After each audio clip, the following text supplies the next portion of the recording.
7.5-8 साल पहले केंद्र के अंदर भी सरकार बनी। लोगों ने बड़ी आशाओं के साथ इस सरकार को बनाया था, बड़े बड़े नारे थे, बड़े बड़े वायदे थे। लेकिन आज अगर हम तुलना करके देखें कि आज प्रदेश में क्या स्थिति है, तो हम ये पाते हैं कि हर वर्ग आज इस सरकार से दुखी। जो वायदे किए गए थे, हरियाणा को विकास के रास्ते पे आगे लेके जाने के वायदे, अच्छे दिनों के वायदे, आज कहीं ना कहीं हर वर्ग अपने आप को ठगा महसूस कर रहा है। मैं इसीलिए कह रहा हूं ये, क्योंकि यहाँ जींद जिले में भी उप मुख्यमंत्री जी और 3 विधायक यहाँ जींद जिले में भी उन्हीं जेजेपी पार्टी के चुन के गए। मैं आपसे पूछता हूं, जुलाना के बहुत लोग आए, एक बार हाथ खड़ा करके बताओ जुलाना से कौन कौन यहाँ बैठा? जुलाना हल्के से, नरवाना से बहुत लोग आए, उचाना से बहुत लोग आए। मैं आप सबसे पूछता हूं, जुलाना, उचाना और नरवाना जब जेजेपी पार्टी के उम्मीदवार उतारे गए तो क्या उन्होंने ये कह के वोट मांगी कि भाजपा की सरकार दोबारा बनाएंगे, या ये कह के वोट मांगी कि भाजपा को जमुना पार भगाएंगे? अगर वो ये कहते कि दोबारा से खट्टर साहब की सरकार बनाएंगे, चंडीगढ़ में हमें 1-1 वोट दो, हम जाके दोबारा से भाजपा की सरकार बनाएंगे, तो 1 सीट इनको मिलने नहीं वाली थी। लेकिन वोट ली भाजपा के खिलाफ, वोट ली खट्टर साहब के खिलाफ, और जाकर उनकी सरकार बनाने का अपने मतदाता से विश्वासघात। राजनीति में कुछ नैतिकता के कोई मूल्य होते हैं। अगर कल को हम कहें कि हम ये लड़ाई लड़ रहे हैं इसके खिलाफ और आपका साथ लें और जाकर आपके साथ को बेचने का काम करें, मैं समझता हूं कि राजनीति, इससे ज्यादा राजनीतिक पतन हो नहीं सकता जो आज जींद की धरती ने देखा है, जो इन लोगों ने देखा है। इसलिए ऐसी सरकार चंडीगढ़ में बनी बैठी है, इसलिए लड़ाई लड़नी पड़ेगी।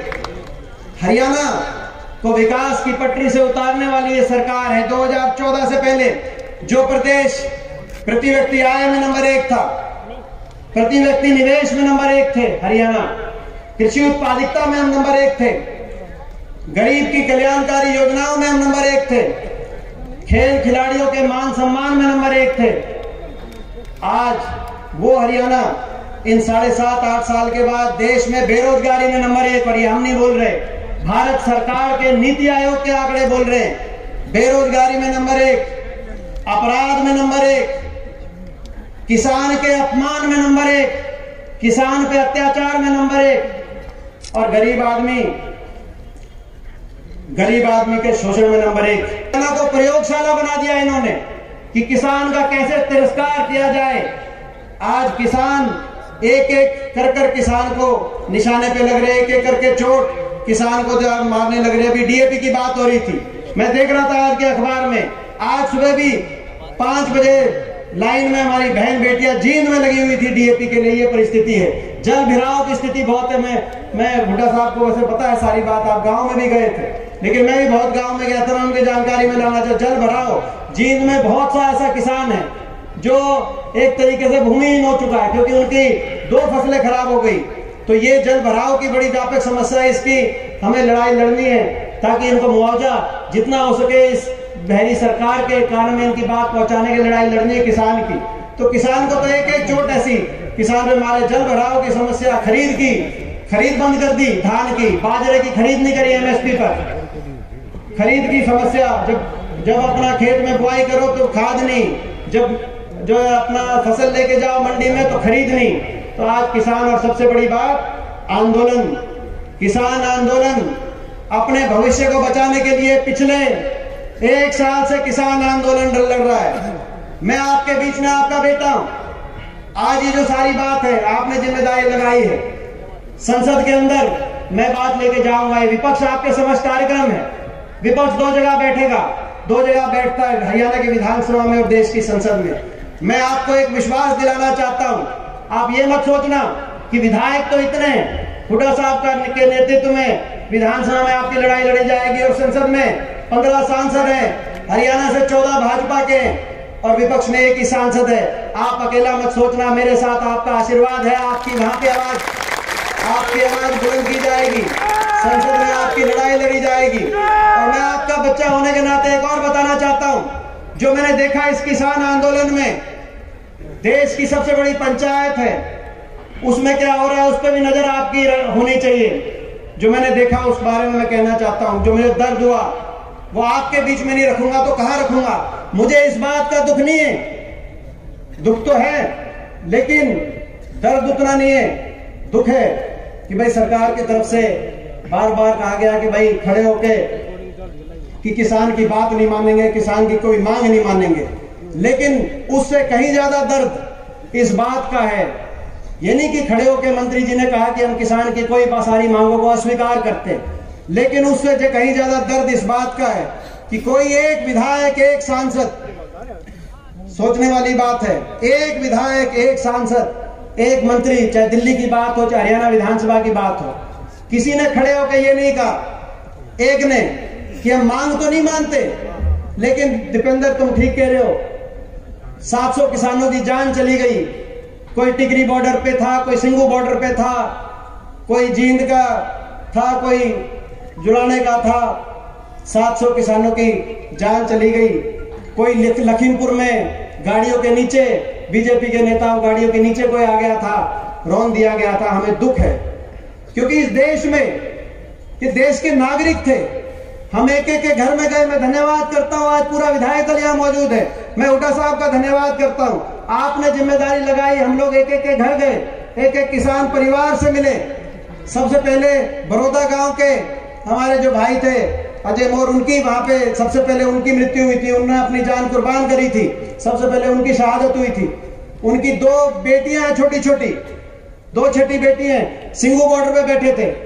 सर्दी में, पिछली सर्दी में, दूसरी सर्दी आ गई, मगर उनके जब शव वापस आया, उनकी पत्नी, उनकी जो उनकी वो वाइफ, उनकी पढ़ी लिखी भी नहीं, ना पढ़ी लिखी थी। आगे जो लड़कियां हैं उनकी कौन ब्याह शादी करेगा, क्या होगा, कितनी बड़ी चिंता। और हर परिवार के अंदर मैं धन्यवाद करता हूं हुड्डा साहब आपका। आपने हमारी जिम्मेदारी लगाई और एक फैसला किया। जैसे कंडेला में जो किसान शहीद हुए थे, अपनी सरकार बनी थी, उन सभी को किसान शहीद का दर्जा देकर उनके घर में रोजगार और आर्थिक मदद का आपने निर्णय लिया। ऐसे ही आपने फैसला किया कि कभी सरकार बनेगी, कांग्रेस पार्टी की सरकार बनेगी, तो जो भी हरियाणा के इनमें से किसान परिवार हैं उन सभी को रोजगार, आर्थिक मदद, और अब बिना सरकार के भी अपनी निजी जेब से हर परिवार को 2-2 लाख रुपए देने का काम किया, तो आपने किया। आज हरियाणा में मैं पूछना चाहता हूं, मैं पूछना चाहता हूं कि इन परिवारों को आंसू पोंछने के लिए मैं आपसे पूछना चाहता हूं, इन परिवारों का आंसू पोंछने का क्या किसी और का हक था कि नहीं था? मैं आपसे पूछना चाहता हूं। आज सरकार की तरफ से, सरकार के मंत्री छोड़िए, कोई संतरी चपरासी भी इनकी तरफ, या जो एक सामाजिक जिम्मेदारी होती है, भाजपा की तरफ से, जजपा की तरफ से, इनेलो की तरफ से, जिन्होंने इस्तीफा दिया, अभय सिंह जी ने इस्तीफा दिया। लेकिन दुख इस बात का है, इन किसी किसान परिवार के आंसू पोंछने के लिए अगर कोई गया और किसी ने इन परिवारों को संभालने का काम किया, तो कांग्रेस पार्टी और चौधरी भूपेंद्र सिंह हुड्डा जी ने किया। ये इस तरह की, मगर दुख इस बात का है आपके बीच में मैं इसलिए रख रहा हूं कि वहां पे कोई खड़ा भी नहीं हुआ, मगर मुझे परवाह नहीं, कोई खड़ा नहीं हुआ संसद में कि हमें दुख है, हमें संवेदनशीलता है, हमें संवेदना है। लखीमपुर के अंदर आपने देखा किस तरीके से कीड़े मकोड़ों की तरह देश के किसान को घमंड के घोड़े में पे सवार अपनी गाड़ियों के तले रौंद दिया गया। और जो रौंदा गया मुख्य आरोपी जो हैं, उनके पिता देश के केंद्रीय गृह राज्य मंत्री हैं, केंद्रीय गृह राज्य मंत्री। मुझसे लोगों ने पूछा कि आप क्यों गए लखीमपुर के अंदर? मैं आपके बीच में बताना चाहता हूं क्यों गए। जब एक तरफ केंद्रीय गृह राज्य मंत्री जी के जो पुत्र हैं वो मुख्य आरोपी हों, और आज भी वो अपने पद पे बने हुए हैं, और भाजपा की जितनी रैलियां हो रही है उत्तर प्रदेश में उसमें तने हुए हैं, तो ऐसे में जब पुलिस उनके अधीन हो, यूपी पुलिस आरोपियों के तरफ देखी जा रही हो कि यूपी पुलिस का रवैया उनके तरफ है, जिन्होंने कुचला, जिन्होंने रौंदा, कुचलने वालों के साथ अगर यूपी पुलिस थी, देश की पुलिस थी, देश की सरकार थी, उत्तर प्रदेश की सरकार थी, तो जो कुचले गए थे कम से कम उनके साथ जाके कम से कम किसी को खड़ा होना चाहिए था कि नहीं होना चाहिए था? मैं आपसे पूछना चाहता हूं, इसीलिए हम गए। और वहां पर तगमा दे दिया बीजेपी ने, मैं सारी उम्र लगा के बैठूंगा। उत्तर प्रदेश में जो जेल दर्शन जो बीजेपी की सरकार ने कराया, जो योगी सरकार ने कराया, मेरे को तो तीर्थ यात्रा करा दी। मैं इनका बहुत बहुत धन्यवाद करता हूं। वहां पे और लड़ाई लड़ेंगे।